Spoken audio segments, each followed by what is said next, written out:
Iran ও যুক্তরাষ্ট্রের মধ্যকার চলমান সংঘাত এক ভয়াবহ রূপ ধারণ করেছে। কুয়েতের পর এবার জর্ডান ও বাহরাইনে অবস্থিত মার্কিন সামরিক স্থাপনাগুলোকে লক্ষ্য করে নজিরবিহীন ও বিধ্বংসী হামলা চালিয়েছে ইরানের ইসলামী বিপ্লবী গার্ড কোর আইআরজিসি। ইরানের দাবি, তাদের নিখুঁত ও সুনির্দিষ্ট অভিযানে মার্কিন বিমান ঘাঁটি, কমান্ড সেন্টার, রাডার ব্যবস্থা এবং জ্বালানি সংরক্ষণাগারগুলো সম্পূর্ণ ধ্বংস বা মারাত্মকভাবে ক্ষতিগ্রস্ত হয়েছে।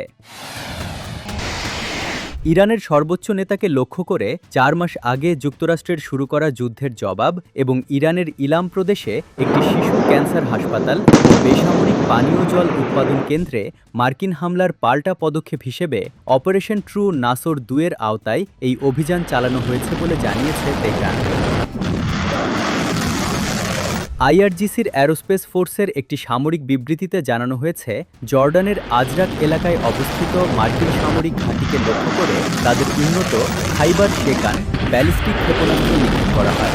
এই সুনির্দিষ্ট হামলায় মার্কিন যুদ্ধবিমানের একটি হ্যাঙ্গার এবং পশ্চিম এশিয়ায় অবস্থিত একটি নতুন মার্কিন কমান্ড অ্যান্ড কন্ট্রোল সেন্টার ধ্বংস হয়েছে।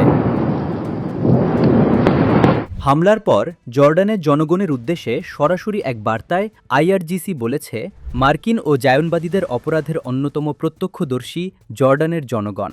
তারা যেন নিজেদের পবিত্র ভূমিকে এই অপরাধীদের আগ্রাসনের জন্য ব্যবহার করতে না দেন এবং মার্কিন স্বার্থের ওপর সর্বশক্তি দিয়ে আঘাত হানেন।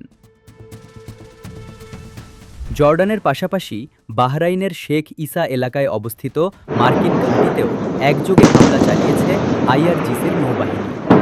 অপারেশন ট্রু নাসর ২ এর ১০ম তরঙ্গের অংশ হিসেবে চালানো এই হামলায় মার্কিন বাহিনীর আকাশসীমা নজরদারি ও রাডার ব্যবস্থা এবং যুদ্ধবিমানের জ্বালানি পাম্পিং স্টেশন পুরোপুরি ধ্বংস হয়ে গেছে বলে দাবি করেছে ইরান।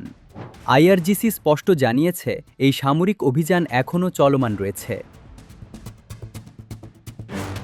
এর আগে কুয়েতে অবস্থিত মার্কিন ঘাঁটিতেও সফল হামলার দাবি করেছিল ইরান। তবে কুয়েতের জনগণের প্রতি সম্মান জানিয়ে আইআরজিসি পুনরায় স্পষ্ট করেছে যে তাদের এই লড়াই কুয়েতের সাধারণ মানুষের বিরুদ্ধে নয়, বরং পুরোপুরি মার্কিন আগ্রাসনের বিরুদ্ধে। গত কয়েকদিন ধরে ইরানের বন্দর আব্বাস, রাশক, কোনারাক, আহভাজ এবং কেশম দ্বীপের আশেপাশের এলাকায় একের পর এক বিমান হামলা চালিয়ে আসছিল মার্কিন যুক্তরাষ্ট্র। মার্কিন প্রেসিডেন্ট ডোনাল্ড ট্রাম্প ইরানের ওপর সম্পূর্ণ নৌ অবরোধ আরোপ করার পর এই সংঘাত নতুন মাত্রা পায়।